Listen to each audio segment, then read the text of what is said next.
এবার পাকিস্তানের বিপক্ষে কড়া পদক্ষেপ ভারতের। পাকিস্তানের জন্য আকাশসীমা বন্ধ করল ভারত। সতর্ক অবস্থানে রয়েছে ইসলামাবাদ। এবার কি নতুন সংকটে পড়তে যাচ্ছে পাকিস্তান, না এসব পদক্ষেপের কারণে ভারতই আবার বিপদে পড়বে? কাশ্মীরের পেহেলগামে বন্দুকধারীদের ভয়াবহ হামলার পর ভারত ও পাকিস্তানের মধ্যে ক্রমবর্ধমান উত্তেজনার জেরে আবার পাল্টাপাল্টি পদক্ষেপ নিয়েছে দুই দেশ। সর্বশেষ পাকিস্তানের বিমান চলাচলের জন্য ভারতের আকাশসীমা বন্ধ করে দিয়েছে নয়াদিল্লি।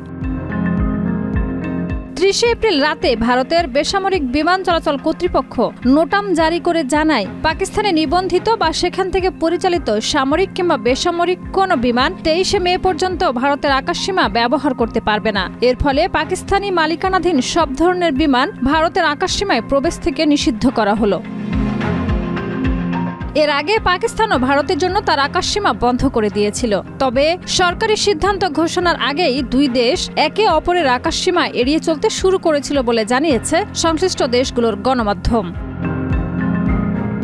ভারতের এই সিদ্ধান্ত পাকিস্তানি এয়ারলাইন্সগুলোর জন্য নতুন চ্যালেঞ্জ তৈরি করেছে। দক্ষিণ পূর্ব এশিয়া ও ওশেনিয়ার দেশগুলোতে পৌঁছাতে এখন তাদের দীর্ঘ পথ পাড়ি দিতে হবে, যেমন চীন ও শ্রীলঙ্কার উপর দিয়ে যেতে হবে, যেখানে এতদিন তারা সরাসরি ভারতের আকাশসীমা ব্যবহার করত। এতে সময় ও খরচ দুই বাড়বে।